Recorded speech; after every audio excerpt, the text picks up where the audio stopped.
أعوذ بالله من الشيطان الرجيم إن الله وملائكته يصلون على النبي يا أيها الذين آمنوا صلوا عليه وسلموا تسليما اللهم صل على سيدنا محمد وعلى آل سيدنا محمد.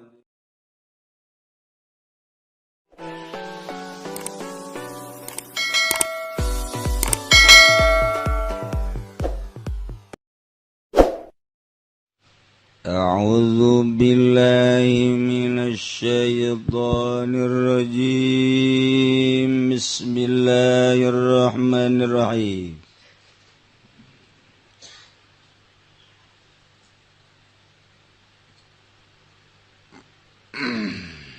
فإذا ارتفع علينا والبين والمكان Kedatgalan larima ilang apa aina lan baid lan makan wal jihad lan sagahe jihad waddasalalan warulan larima petepung apa pirang-pirang cahaya ku sifat gaden bukakeun lebasa abazat bisifati wa bil ma'rif kalawan sagahe sifat lan pirang-pirang maribat padzalika haqiqatul mayyah magautai mangkono ku sifat iku hakikat sifat bareng idhuwa subhanahu na utai Allah maha suci Allah munazzahun liku kang den bersihaken anil infisali wat isali wal ittisali bil hadis saking dari mapisalan dari mapetepung kalawan kang anyar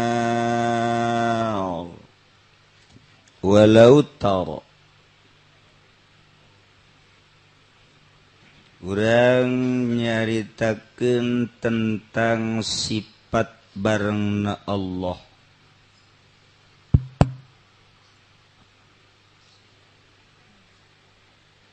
nyaritakeun tentang barengna Allah jeung urang eta adalah macem-macem.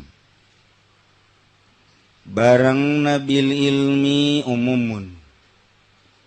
Barengna bil qurbi khususun. Qurbu bil ilmi umumun. Qurbu bizuhurit tajalli khususun. Ketika geus tajalli ialah dunudani in fatadalla fakana qabasaini au adna. Lamun urang berangkat ka Bandung ninggalkeunana lembur nu ditinggalkeun ku urang teh lembur daerah-daerah di dieu ninggalkeun Kabupaten Tangerang, Jakarta, Bogor, Cianjur, Sukabumi, Dalarang, datanglah ka Bandung. Urang mun ka Bandung seperti gitu. Urang deka Mekah ninggalkeun negara Indonesia, ninggalkeun Malaysia, Singapura, ninggalkeun Dubai, Abu Dhabi, Yordan, ninggalkeun berbagai negara. Terus asup ka Jeddah, ninggalkeun negara-negara. Ketika urang hayang wusul ilallah ma'iyah ke jadi aya sifat bareng teu bisa dihayal tapi kudu aya nu ditinggalkeun. Nu ditinggalkeunana lain negara, lain nu ditinggalkeun teh lembur ka Gusti Allah mah. Da Gusti Allah mah nu ngadamel langit bumi katut eusina. Di mana bae aya ngan teu bisa ngahiji Allah jeung urang. Teu bisa pisah Allah jeung urang. Ngahiji teu bisa, pisah teu bisa. Wacana teu kaharti, emang eueuh potongan kaharti sia mah tuh. Oh, potongan kaharti. Ke coba. Sebab Allah mah maha qadim, urang mah maha hadis. Allah mah nu ngadamel khaliq, urang mah nu didamel makhluk. Atuh geus teu bisa dihijikeun antara khaliq jeung makhluk. Oh, lain eta horeng perasaan. Mantak urang kudu ngaji rasa. Coba icip-icip eta sayur, dicip-icip asin karasa. Coba icip-icip eta sayur asin, coba nu ieu amis. Coba buah ieu amis. Coba nu ieu hasem. Coba eta tanu ngandung kuluk. Naon eta? Coba. Barang diasaan hasem. Coba deuleu naon? Tai ucing. Karasa. Ngaranna ngaji rasa. Oh. Ka Allah mah make perasaan. Diawali ku iman, asyhadu an la ilaha illallah wa asyhadu anna Muhammadan Rasulullah. Urang geus iman ka Allah, dalilna ente nu mantak iman ka Allah bahwa Allah pangeran. Allah teh pangeran, nu mantak Allah pangeran. Allah teh nu ngadamel aya nu didamel, dalilna setiap aya nu didamel aya nu ngadamelna. Teu kahartieun akal mun aya dadamelanana eueuh nu ngadamelna. Lumpatkeun terus saha nu ngadamelna pasti ka Allah. Urang lamun nyaritakeun tentang Tritunggal Kristen, Tuhan Bapa, Tuhan Anak, Tuhan Tatangga. Wah, cak Kristus jadi lain kita yang ada gitu bae. Jadi arti. Aya kelahiran Yesus Kristus, memeh Yesus saha atuh pangeran teh. Ih, cenah manusia ngan Gusti Allah nyanding pangeran teh kadinya. Tadi teu puguh teu karuh pangeran make sundang sanding. Emang jurig newo-newo. Oh, kurang gitu-gitu. Teu kaharti urang mah sebab teu iman. Nya nama Tuhan teh tilu, Tuhan Allah, Tuhan Anak, Tuhan Kudus, Yesus Kristus. Tilu jadi hiji. Sarua Buddha atau Hindu. Dewa Brahmana, Dewa Wisnu, Dewa Siwa. Eta irahayana dewa teh baheula nyana tapa. Sanggeus satapa saking istimewanya na tapa pangeran nyanding ka dewa. Deuh tadeui pangeran. Sundang sanding segala rupa. Nyandinglah ka dewa Brahmana, nyandinglah ka dewa Wisnu, nyandinglah ka dewa Siwa. Eta tilu dewa. Dewa Brahmana dewa pencipta. Dewa Wisnu dewa kitu anu ngaraksa menjaga pemelihara. Dewa Siwa dewa perusak. Jadi tilu dewa ngahiji mantap nyana ge sarua Trimurti. Naon bedana jeung Kristen? Dewa-dewa keneh datang ka urang aya empu sindok. Itu bararugu. etala petapa-petapa saking istimewana ye diorbitkeun lah ku masyarakat nu ngadewakeun jadi pangeran. Patekah arti pangeran jajadianan sakumaha tangkal buah daging buah daging jajadian seke ngaranna. Nah itu teh dewa seke berarti kan urang mun gitu-gitunya marah sebab teh pangerannya na.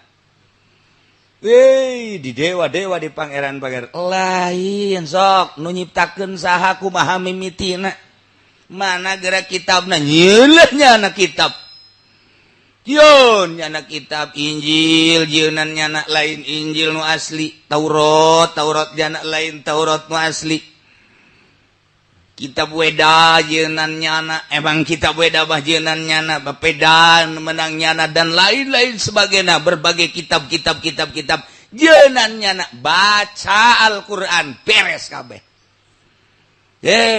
teu bararuguh nah ndeka Allah kuari lantaran geus syahadat mulai atuh sok hayang wau jeung Gusti Allah nurunkeun jang paranti nu ngawauhkeun ka Gusti Allah imimitian ku Kangjeng Nabi Adam, Nabi Idris, Nabi Nuh terus datang ka Kangjeng Nabi Musa, Nabi Isa diakhiri ku Kangjeng Nabi Muhammad sallallahu alaihi wasallam.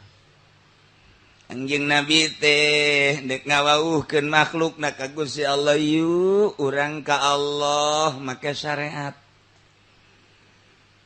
datang ke Allah aya deui hayang nu leuwih istimewa ieu urang ka Allah make thariqah datang ke Allah di akhirat cuman ke datang di dunia mente kitu bae sakitu aya nu hayang di dunia keneh geus datang ka Gusti Allah wusul ilallah hakikat Kangjeng Nabi teh mawa syariat thariqah hakikat aya anu datang ke syariat doang kos urang kieu wudu bari culak cileuk salat bari culak cileuk keur salat aya nu liwat susuna gede dideuleukeun keur salat aya suara musik ilu joget keur salat aya nu marhaba kabawa ku nu marhaba keur salat macam-macam keur salat teh macam-macam nu tadina eueuh araraya jak keur teu salat mah teu ieu lah salat urang mana pokoknya urang bagus syariat ngaranna zahir doang rapi zahir nama wudu salat puasa zakat haji emang etalah jang paranti ka Allah bisana sakitu geus datang ka paeh kos itu bae salamet sebab ayat syahadah asyhadu an la ilaha illallah wa asyhadu anna muhammadan rasulullah asa kurang puas kos itu teh ibadah teh naik make thariqah geus ngaleuwihan suluk berarti ayeuna mah maka perjalanan khusus sok geura mulai loba larangan-larangan teu meunang ngahiji jeung ahli riba teu meunang ngahiji jeung ahli zalim adapun zahir mah pek bae ngan hate dika Allahkeun dikasor dika akhiratkeun di dunia babarengan kadeuleuna jeung masyarakat di dunia bareng babarengan kadeuleuna jeung pemerintah tapi hate akhirat. Oh, ai kos kitu mah babari atuh urang asup ka Golkar. Zahirna doang cenah batin nama ieu asal dibere ditarima jajak kabek. Kieu boloon teh mah kos itu. Torekat. Tampilingan teh mah nu ngaku torekat kos kitu mah. Ieu cuma mah lain ka Golkar petilu bebeskeun. Ieu mah lain petilu VKB. Rante. Nu bener kabeh ge. Teu meunang norikoh maker ka Allah mun syariat los teu atas nama torikoh ieu mah bersyariat los mah kos kitu mah sebab atuh bersyariat mah dikhawatirkeun ka surgana ge ka sorga ngan ka neraka heula mayoritas sakadar dikumbah doang digubiag tuh masalah sebenarnya dibersihan doang atuh jangan lagi di ka sorga embungeun jependi wayahna ka sorga heungkeul aja kena henteu teu sanggup ka sorga kunaon sorga geus bersih emang ngaji ih kudu ikubah heula di jahanam ambo budak di roskam heula nyana lagi embungeun ka sorga teh embungeun ku sebab bobolokot kos urang bae sakumaha kamari mentas ngagaru aju pemajikan urang ngagawean di kasur nu serba wow make spray segala rupa pan hairspray make menyan abis segit ti ditu da wareng mah bojurig nah cek pemajikan ka dieu urang sosonoan engke mandi heula embungeun nyanana ge sebab naik ka dinya kudu bersih ieu ge haji pen di tita kasor ga embung cek nya kunaon kredit can geus bersihan heula sadar sorangan nya ge sanajan ku malaikat teh dikanarakakeun nyana ngagujubarkeun maneh nah gujubar euy sia kudu lolonja euy mandi ceuk nyana ge sadar teu daek teh jakajahoan tina beungeut napa narideung tapi geus norekat mah mana larangan atuh ieu norekat jeung syariat eueuh beda nama atuh tah babari ngomong bae lain ngomong ieu mah teh urusan namun kamari mah ieu urang urusan zahir aya teh kotokan bersihan aya taneuhan bersihan aya haraman bersihan zahir ku ari mah geus menuju batin oh ieu mah duit ti pamarentah kokocoranana ti ditu embung aing mah haram oh ieu mah partai jangan gugulung soal dunia bae bari eueuh anu araradil haram jang aing mah oh iya mah organisasi teu bener kuari mah organisasi teh lantaran dipake tanjakan doang jeung tarajer oh teu bener haram jang aing mah si itu mah kos kitu usahana haram jang aing mah embung aing mah nyana doang sorangan deka Allah mun ditanya kok ieu embung itu embung deka Allah norekat ngaranna kok batur mah peuting teh sare aya sia mah molor norekat aing atuh babari norekat kos kitu mah horeng babari pan atuh sia mah batur mah itu daharna setik sia mah 2 piring aing keur norekat ulah loba omong sia kok kos kitu nya norekat atuh heueuh norekat naon ieu ulah loba omong pokona aing mah nyaho usul bae ka mana usulna adi tuh namana jahanam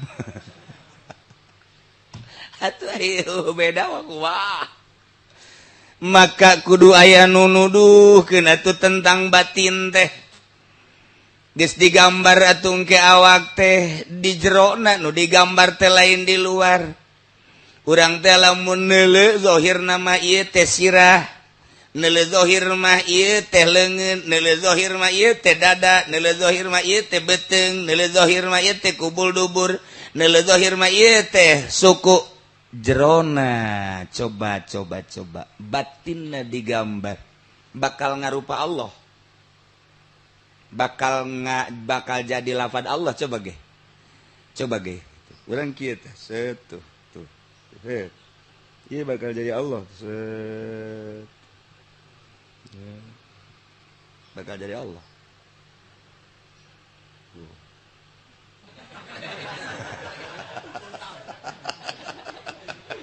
anu di luar wal bisa neule sanu nita ngaji di luar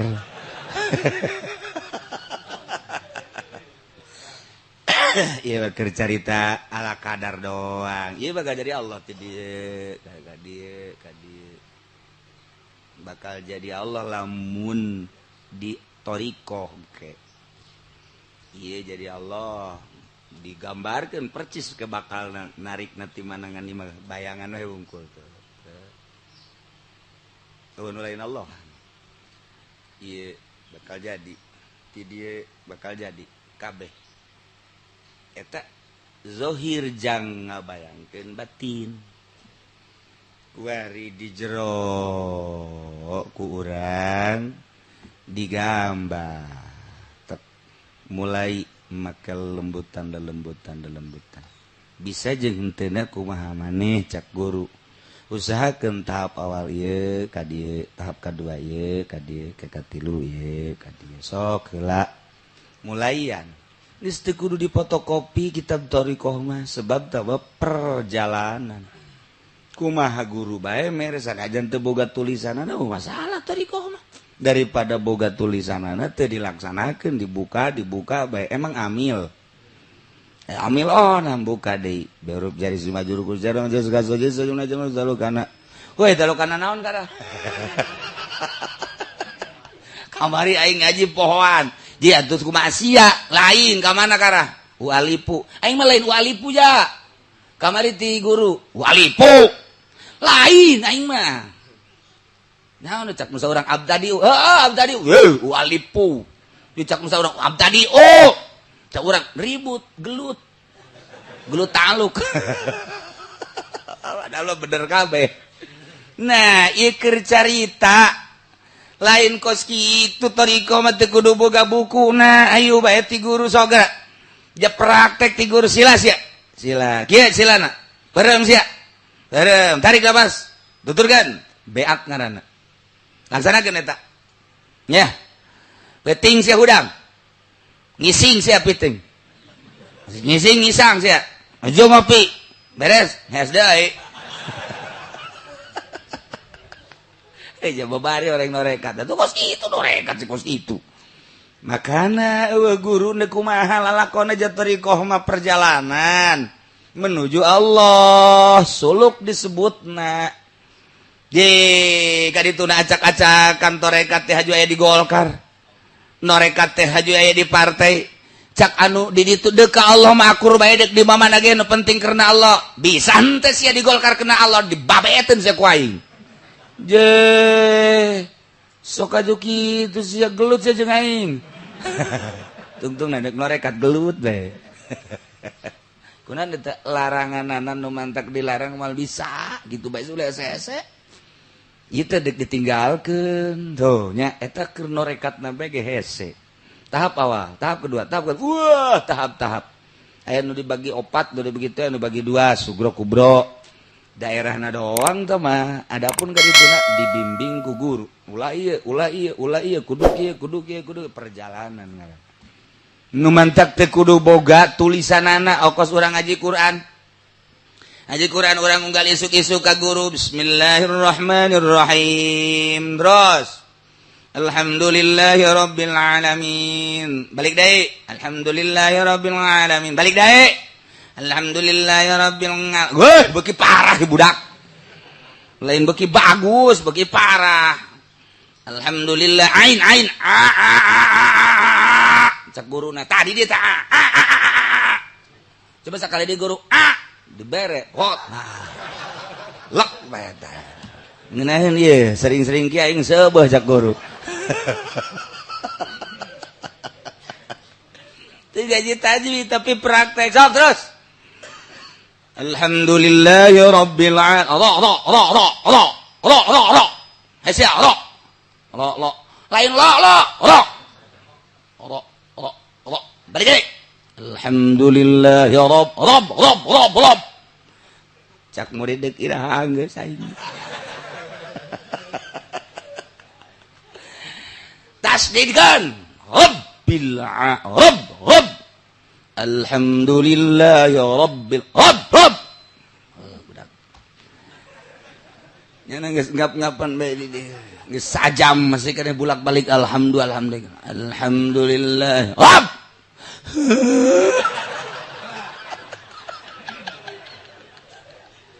guru ge leuleut cai mataan gitu mah geus trek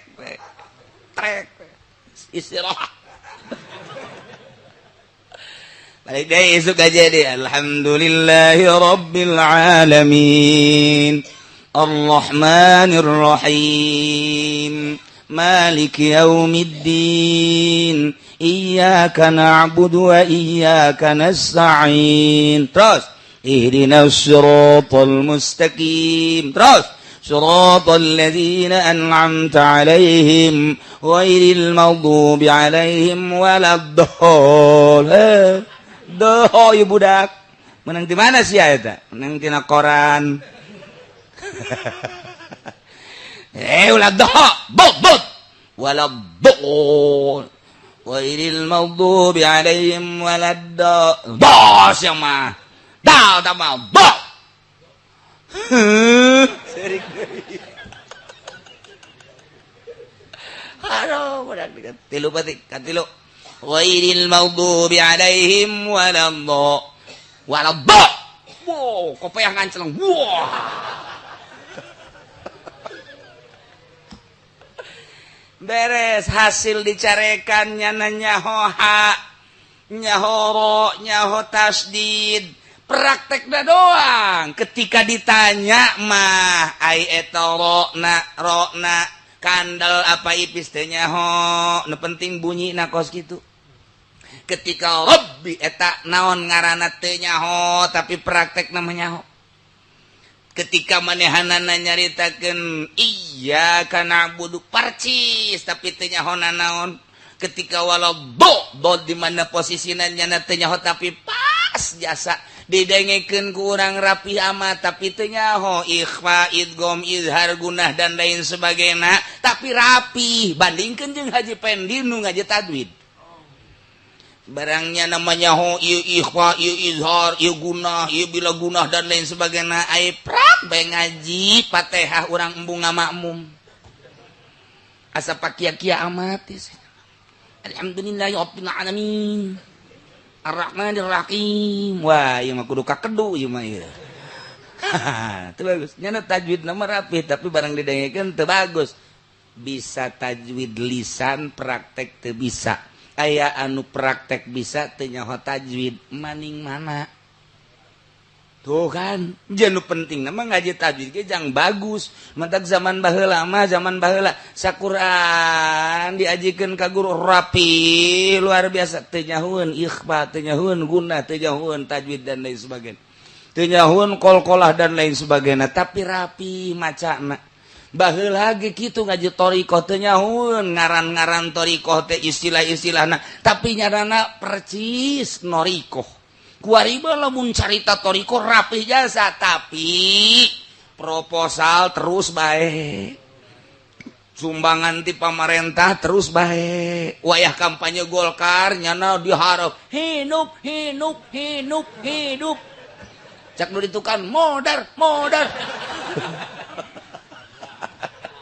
aduh cenah kiai urang norekat pan kieu amat ai zikir mah ambalayah loba jasa tapi kos kieu bohong nyaho lisan nyana teu nyaho praktek buku larangan ye cenah Gus Dur mah palramanjeun ulah nyaritakeun Gus dibabet sia ku aing atuh beda lirikanana antara nu geus usul jeung nu lain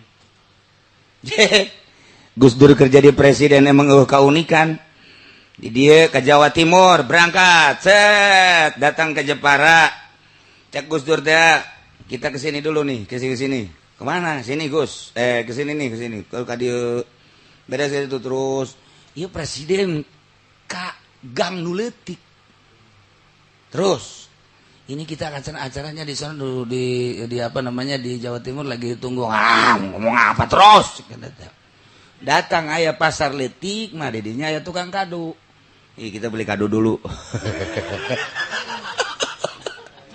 presiden si koski heran turunnya di mobil Mercy nomor hiji anu itu pan teu meunang kita nungguan di itu di jalan utama nyana maka dinya apa duren berapa ini duren 50.000 ini kan Gus Dur ya udah jangan ngomong-ngomong Gus Dur berapa nih 50.000 beli 5 itu ditawar deui jadi berarti 5 kali 5 seberapa Haji Pendi tuh biasa ngaco kos gitu namanya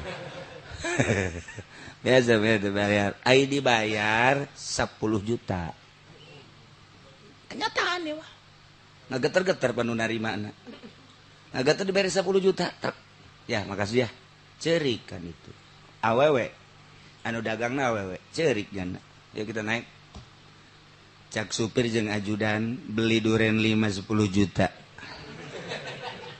barang jadi presiden aja Gus kok jadi begini jangan banyak omong cak jana dilalaga di jero mobil dulu pernah begini kok jadi begini udah jangan banyak omong udah ayo kita ke Jawa Timur sekarang terus di jero mobil teh ini durennya belah aja presiden ngadahar duren di jero mobil beli udah makan unik itu udah unik kenyataan nih lain lalagaan cuma kenyataan Datanglah ke jalan utama. Wow, pengawal.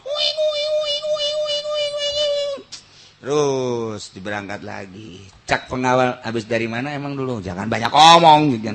Sekarang ke Jawa Timur aja. Nu heran ajudan jeung supir.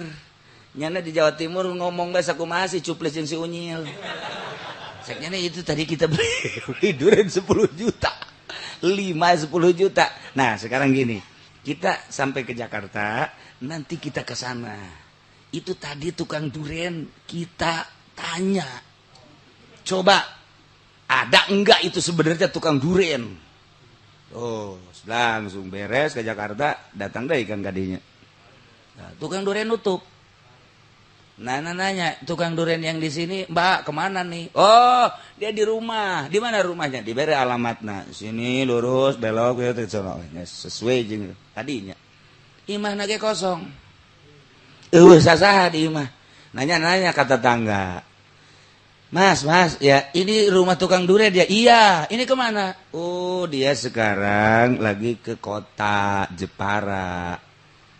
Emang kenapa? Dia suaminya itu sakit udah 1 tahun, nggak bisa berobat karena nggak punya uang. Kemarin ada yang turun dari mobil sedan beli durian 5 ngasih 10 juta. Dia sangat girang, jadi suaminya dibawa ke rumah sakit. Nah sekarang sudah ada di rumah sakit, jadi dia terima kasih sama yang turun dari mobil sedan itu. Masya Allah, sahanu nyaho tah butuh.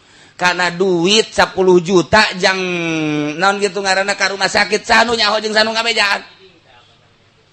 Ye, pugu Haji Pendi mah batur geus ngareng-ngareng kitu dibere. Geus ngareng eta bantuan tetep teu dibere. Itu mah teu nyahoeun bere, kasih 10 juta. Geus. Bu mahal jasa tama duren. Artina 5-10 juta ngadahar hiji asana sataun teu kudu dahar tah teh.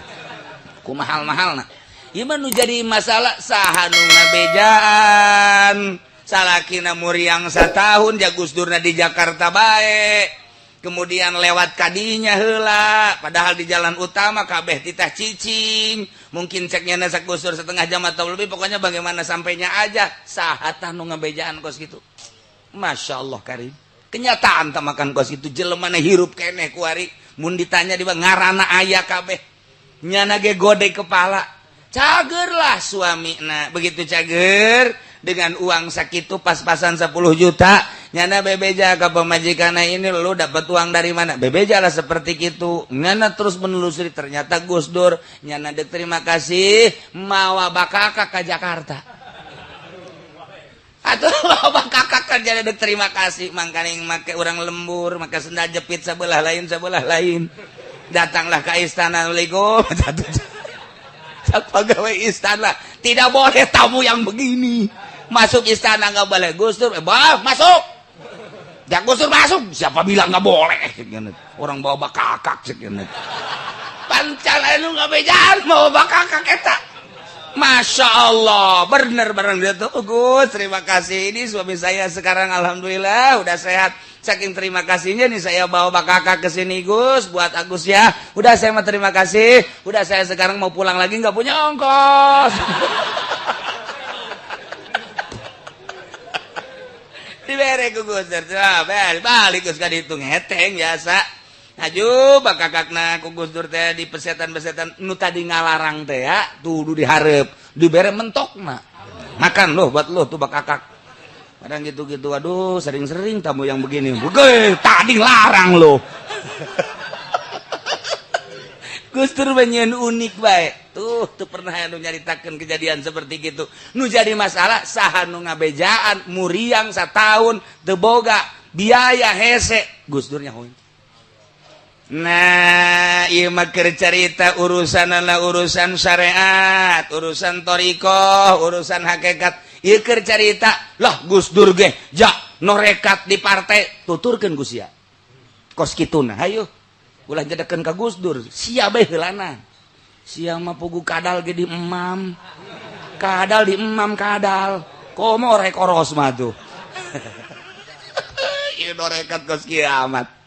Nah ya jadi urang ulah sambarangan tarekat aya nu ngabimbing horenganan nu mantak Gus Dur waktu make ieu kukula ditanyakeun make gelang nanti saha eta teh lensa barang loba anu guru-guru na mere kanyana padahal nyana makan teresepen cincin teresepnya nama lantaran hiji we Allah tapi satu ketika dibere ku guruna pake Gus waktu manehana nandek naik jadi presiden nyana make cincin ieu cincin mah dibikin Kanjeng Pendi hook ieu mah cincin pan cenah cenah rekat hook ulah loba omong besi mentanya na kaburu dipiheulaan bae nah geus ulah nyedek-nyedekeun kana geus usul hese nyarita keudana nya nama nah kuari mah bersyariat urang endeu ka Bandung aya anu lempang suku sebab bisana lempang aya nu naik sapeda sebab bogana sapeda aya nu naik motor sebab bogana motor aya nu naik mobil sebab bogana ge mobil syariat keneh mulai kuari urang ayeuna mah neuk rada istimewa sebab ari make perjalanan di sisi mah lempang sepeda motor mobil eta mah masih keneh loba lukaliku di sisi loba warung-warung remang-remang loba rest area kitu keneh gitu loba anu laliwat nu pingpingna nyingkab anu susuna nyingkab geus puguh dadana aduh luar biasa mantap Kanjeng Pendi maka Bandung teh asana sakedeung sebab neuleuh anu kitu bae cakina teu karasanya ya perjalanan moal karasa tuh sebab ping-ping di deuleu bujur di deuleu dada di deuleu coba lamun zikir mah asa kebal la ilaha illallah la ilaha illallah maca sholawat geus menang 1000 angel cenah ka Bandung atuh kulantaran neuleuhan ping-ping sakedeung cenah ka Bandung atuh kumaha matana dikepar terus nah eta lah loba naon kitu ngaranna awaik gangguan mampirlah di warung ngopi lah ngarokok lah lapar dahar lah syariat ngaranna deka Bandung teh ketika orang naik kereta torikoh ngaranna geus lain deui mulai geus teu neuleuh rest area teu neuleuh naon ngaprit beta kereta mah Bandung Jakarta mah Bandung set komo argo laut brek datang ngan dedeleuhan aya keneh sama kasisi ka gigir bisa neuleuh lembur-lembur di rel urang bisa neuleuh di kareta anu-anu ngan teu bisa ai mampir mah ngan neuleuh neuk mampir ge teu bisa hayang dibalangkeun masinis ya mampir teu bisa kareta torekat ngaranna ieu mah deuk make hakikat lah geus usul ilallah naik pesawat tet dengan jarak tempuh anu hese dicaritakeunana Jakarta Bandung langsung urang naik teu neuleuh ka sisi ka gigir aya naon teu neuleuh datang set datanglah ka Bandung teu neuleuh aya rest area teu neuleuh anu liwat teu neuleuh anu dagang teu neuleuh anu datang urang ka Allah sarua ndek make syariat kudu mampir heula di rest area ngarokok heula mentek urang ndek ka Allah make syariat aya ririungan aya organisasi, aya partai, aya kampanye hidup. Eta karena bersyariat takos kitu tah. Tinggal laju jeung henteuna syariat teh. Aya anu kelas bawah berarti motor nyana sepeda, aya anu kelas mobil berarti. Eta mah berarti nu nyekelna jeung anu bawahanna tinggal kitu doang pada syariat kitu bae syariat. Aya teu datang ka Bandungna lantaran kempes teh lah. Kurang bensin lah. Lesu lah. Datanglah ka Bogor, balik deui lah, kunaon lah. Cara rape aya nu kitu. Ih syariat mah kos kitu bae. Ketika toriko mungprung loba mah loba ngan geus teu melu. Tapi dedeuleuhan aya keneh. Suluk garana. Tapi ketika geus hakikat teu neuleuh kaler kidul. Nah, ieu nu neuk dimaksud teh. Wa iza izartafa'al aina aina baina makan jihad teu aya nyaritakeun di mana Allah aya kumaha Allah antara urang jeung antara di mana Allah jihad teh teu aya wa tasolal anwar cahaya itisol ka urang tina perasaan urang deukeut ka Gusti Allah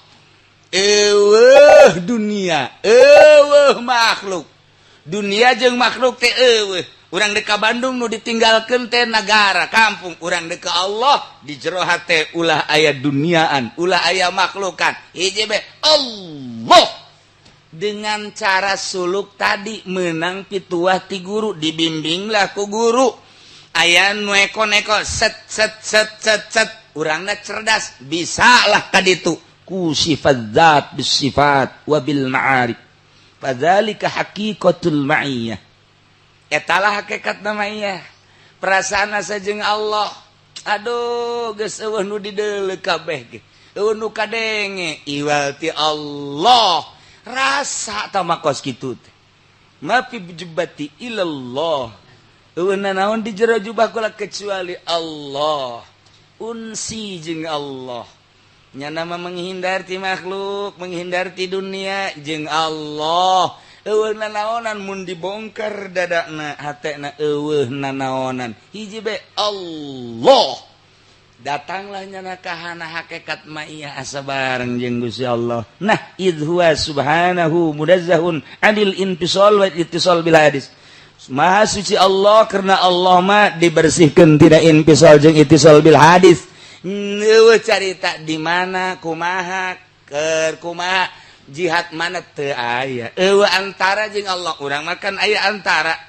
Lantaran urang mah antara urang jeung Allah mah eueuh antara. Aing teu pernah teu neuleukeun ka sia sugan sadetik, aing teu neuleukeun teu pernah. Aing teu pernah teu nyaho ka sia sugan sadetik, aing teu nyaho ka sia. Aing teu pernah teu ngadengekeun ka sia sugan sadetik, aing teu ngadengekeun ka sia. Eueuh antara Allah jeung urang mah ngan urangna ka Allahna. Naon tah nu urang ketika Allah neuleukeun ka urang teh, Allah mah terus bae teu pernah teu neuleukeun urang di gunung, Allah neuleukeun urang di leuweung, Allah neuleukeun urang di laut, Allah neuleukeun urang di kota, Allah neuleukeun urang di lembur, Allah neuleukeun nangtung diuk, Allah neuleukeun. Kok urangna jarak antara urang jeung Allah, antara urang jeung Allah ketika urang titah boga rasa dideuleukeun ku Allah, kahalanganlah ku mio, kahalanganlah ku si sarwiti, kahalanganlah ku mobil, kahalangan ku perusahaan. Antara urang jeung Allah, urang kahalangan ku dunia jeung ku makhluk.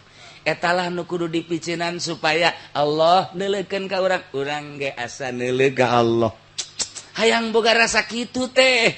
Perjuanganana melalui suluk piceunan eta. Kudu ditinggalkeun. Lain lalagaan paninggalkeun kos kitu teh. Kudu boga gunung, kudu boga guha, kudu boga jang nyepen, ninggalkeun zohirna. Sebab batin teh dek ninggalkeunana hese, ayo zohir dedeuleuhan jeung dadengian, kudu ngasingkeun diri. Uzlah ngaranna. Kos kitulah terus bae urang ngaropea batin urang teh pemikiran sehari-hari ieu teh bareng jeung dipikiran ku urang. Urang teh babarenganna jeung saha sakumaha nu dipikiran ku urang, urang kuari barengna jeung nu dipikiran ku urang, urang dipikiran ku urang usaha, urang bareng jeung usaha, urang nu dipikiran ku urang teh tani, urang bareng jeung tani, urang nu dipikiran ku urang teh meuli mobil bareng jeung mobil, urang nu dipikiran ku urang awewe, urang keur bareng jeung awewe. Wali mah eueuh nu kitu hiji bae bareng jeung Allah. Jingkrai nu kos kitu. Iyalah idhuwa subhanahu munazzahun anil infisal ittisal bil hadis. Nah, nu mantap ka dieuna. Nah, walau taro ahlun najwa. Wallahu a'lam bissawab.